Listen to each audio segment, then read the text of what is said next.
De la asistencia extranjera por 90 días dispuesta por la administración Trump y ahora el cierre temporal de la USAID ha desatado polémica en ambas direcciones. De Ucrania. Por una parte se dice que esto le estaría poniendo disciplina al despilfarro y descontrol de miles de millones de dólares que esta agencia garantiza a organizaciones y grupos pro democracia del mundo entero. Por otra parte, hay quienes advierten que con esta medida se le está haciendo un favor a los dictadores porque cortan la única fuente de financiamiento con que cuentan los opositores. Para analizar el historial de esta polémica ayuda y las consecuencias que se derivan por estas medidas nuevas, nos acompaña aquí en el estudio el reconocido opositor cubano Antonio Rodiles, del estado de SAT, a quien le damos la bienvenida. Bueno, gracias Camilo por la invitación y un saludo a los televidentes, a los seguidores. Oye, una pregunta importantísima para comenzar. ¿Tú crees que la USAID es necesaria o no? Yo creo que es necesaria. No sé si con ese nombre, con la estructura que tenía en este momento, pero sí me parece que la intervención o la acción de Estados Unidos en el resto del mundo es muy importante porque quienes pulsean a nivel incluso geopolítico, estamos hablando de los rusos, estamos hablando de los chinos y otros actores en la arena internacional, sí intervienen. O sea que definitivamente ha sido así, seguirá siendo. Tendremos a nivel global siempre un pulseo de las diferentes potencias, ¿no? Y yo creo que Estados Unidos tiene un liderazgo y necesita ejercerlo también. Elon Musk, al referirse a la USAID, ha dicho que no es una manzana con un gusano, sino es que es una bola de gusanos dentro de una manzana, que considera que esto no tiene solución y que lo mejor es desecharla, no tratar de sacar los gusanos para que funcione.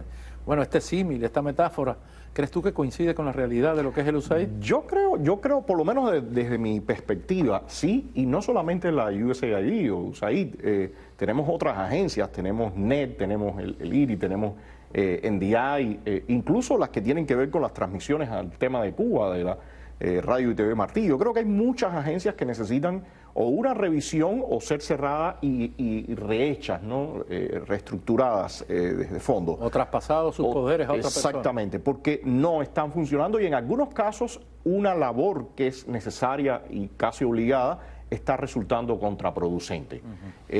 Parte de lo que dijo el propio secretario de Estado, Marco Rubio, él mencionaba, según estimaciones, que de un 100% lo que llega a los proyectos, a los destinatarios que se supone que para los cuales está destinados esos presupuestos, está llegando 12%.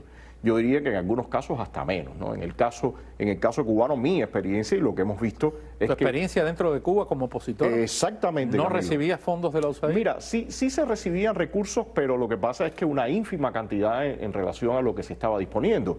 Y lo otro que es un secreto a voces es que hay decenas de ONGs que están recibiendo esos recursos y muchas veces uno tiene un activista y para reportar, por ejemplo, la represión sobre ese activista, la golpiza, los arrestos y demás, tú tienes 15 ONGs que hacen ese mismo trabajo. Cada una de esas ONG tienen salarios, tienen oficinas, tienen viajes, tienen gastos tremendamente altos y tú te encuentras con que los activistas y sus familiares y su entorno, porque tú sabes perfectamente bien que cuando sobre alguien cae la represión también sufre la familia, la situación de ellos es realmente deplorable. Muchas veces no hay ni siquiera medicamentos, esa es nuestra experiencia de trabajo. Con respecto a la posibilidad de que desaparezca, porque automáticamente ahora mismo ha dejado de llegar el dinero, el poco dinero que llegaba a estas organizaciones. ¿Tú crees que realmente ese criterio que vierten algunos supuestos expertos de que le estamos haciendo un favor a las dictaduras pudiera ser en este momento? Si se queda el activismo sin ningún tipo de apoyo, por supuesto, estos regímenes van a sacar algo a favor. Pero realmente para lo que se está recibiendo en este momento, yo sí creo que es importante montarse en el tema de la reestructuración o el relanzamiento de esto. Y también, de todas formas, yo creo, Camilo, que hay elementos que no solamente tienen que ver, porque sí es claro que el mundo libre debe ayudar a los luchadores pro democracia a nivel global, pero también me parece que es importante que entren capitales privados, en el mismo caso nuestro de cubanos, creo que hay un exilio amplio, hay una diáspora amplia, hay muchas personas que manifiestan que desean la libertad de Cuba y demás. Yo creo que hace falta un compromiso también y por supuesto no puede llenar el espacio que llenarían gobiernos aliados, pero me parece que sí es importante que haya una mayor actividad y protagonismo por parte de los capitales privados. De los capitales privados. Con respecto a las organizaciones que existen en el exilio, tanto de corte religioso como de actividad política, que disfrutan de estos grants y que sirven como vía para llevar parte de estos dineros de este grant a las organizaciones de base en Cuba, para decirlo de alguna manera, para el cubano de a pie, el que se está enfrentando, el que necesita realmente este dinero. ¿Tú crees que realmente se puede prescindir de este entramado de organizaciones del exilio para conseguir esta vía de acceso, de alguna manera, muchas veces alternativa, hasta los opositores en Cuba? Yo creo que de ese entramado, de ese conglomerado, por decirlo de alguna forma, sí.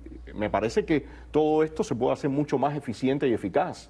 De hecho, como te mencionaba, el trabajo está completamente repetido en muchísimas ONGs. Y por otra parte, los gastos que se reportan a mí me parece realmente alarmantes e incluso llegan a ser inmorales en relación a lo que le llega a los activistas en sus países. Y te comento, Camilo, que en mi trabajo como opositor en algún momento tuve interacción con otros activistas de otras zonas del planeta, incluso estamos hablando de África o Turquía o otras partes, y la experiencia y lo que recopilé de información es que también en esos lugares existen problemas similares, o sea que todas estas ONGs han terminado y estas instituciones han terminado siendo un gran conglomerado burocrático que parte desde acá de las instituciones de Estados Unidos, y que otra cosa que se ha visto en los últimos tiempos es que se han convertido en fuente de financiamiento a los movimientos principalmente de izquierda.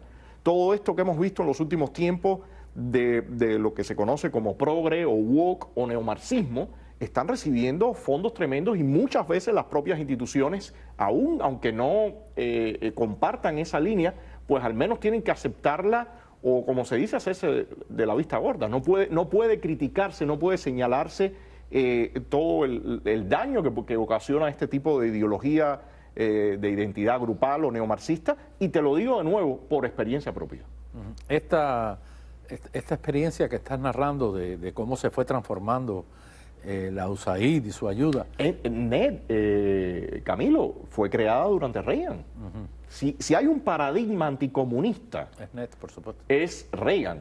Y todo el trabajo que hizo Reagan en 8 años. Yo hay veces no me canso de repetir que si queremos saber cómo se puede ser efectivo contra estos regímenes, pues tenemos que, por supuesto, salvando las distancias y lo que ha pasado y el escenario internacional, pero hay que tomar de ejemplo la línea de Reagan. Y Reagan fue quien creó NED. Pero tú lo ves como una cosa reciente, o históricamente ha sido así estos problemas que vemos. Yo creo que ha sido progresivo. Yo creo que ha ido creciendo. Ha ido creciendo el problema, y todo el aparato burocrático ha ido creciendo, y evidentemente en este momento ya habría que cuestionarse si la mejor solución es cerrarlo y generar nuevos mecanismos o nuevas instituciones, o tratar de reestructurarlo. Yo creo que esa sería la pregunta. En el caso de Cuba, ¿tú crees que es suficiente con cerrar y crear nuevos mecanismos, o habría que reestructurar una nueva estrategia? Te digo por qué. Algunos críticos han llegado a decir que Cuba, la oposición está descabezada, que no existe una real oposición, que hay un concepto de supervivencia y que no tiene sentido jugar con fondos de la USAID o de cualquier agencia federal para una resistencia que es una supervivencia más bien, menos que una resistencia organizada. Yo creo que sí, en los últimos tiempos se ha llegado casi al plano netamente simbólico. Eso sin duda ha ocurrido, y me parece que todos estos temas darían para bastante intercambio y debate, que creo que son necesarios e importantes.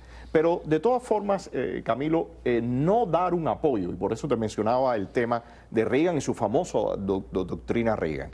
No dar un apoyo a los movimientos ciudadanos y de resistencia y de oposición en estos países, a mí me parece que es fatal. Yo creo que sí hay que hacerlo, pero evidentemente tiene que pasar por todo el filtro de realismo. O sea, no se puede inflar falsas expectativas, no se pueden querer vender que hay unos liderazgos y un alcance que no existe, pero yo creo que eso no es solamente atañe al interior de la isla, también acá al exterior. Si tú me preguntas dónde el escenario es más pobre, yo diría que acá en la diáspora, en el exilio, yo veo una crisis en todo el tema Cuba, Y por eso también me refería a la importancia que tiene la participación de manos privadas en todo este proceso, porque todo el mundo sabe que en lo privado sí se busca la eficiencia. Lo que pasa es que otra interpretación que vemos constantemente es que, por ejemplo, en el caso de Cuba, estos medios informativos hacia Cuba, retirar, por ejemplo, Telemartí o Radio Martí en este momento, aun cuando alguien pueda creer que es inoperante, otros lo ven como que sería concederle una victoria innecesaria al régimen cubano. Te digo algo que es mi impresión. El régimen diría y lanzara bombos y platillos diciendo que es un triunfo, pero sabe que en el mediano plazo va a ser un mayor problema si se encuentran medios efectivos y realmente con un mensaje profesional, porque lo otro que hemos visto en los últimos tiempos es que han aparecido individuos, personas que han tratado de ocupar los espacios de la comunicación y, en mi opinión, algunos de ellos lo está haciendo al punto de ser contraproducente. Entonces yo creo que sí hace falta el profesionalismo, yo creo que hace falta manos expertas, gente que sepa lo que se está haciendo y a partir de eso relanzar toda una estrategia. Oye, muchísimas gracias por estar con nosotros. Esperemos que no sea la última vez en el 2025. Bueno. Y buscaremos debates. Yo creo que sí, que son fundamentales los debates en estos temas, trascendentales, sobre todo para el futuro de nuestros países. Gracias. Gracias, Camilo, gracias. Nosotros hacemos otra pausa y al regresar el gobierno chino responde a la guerra de aranceles del presidente Trump.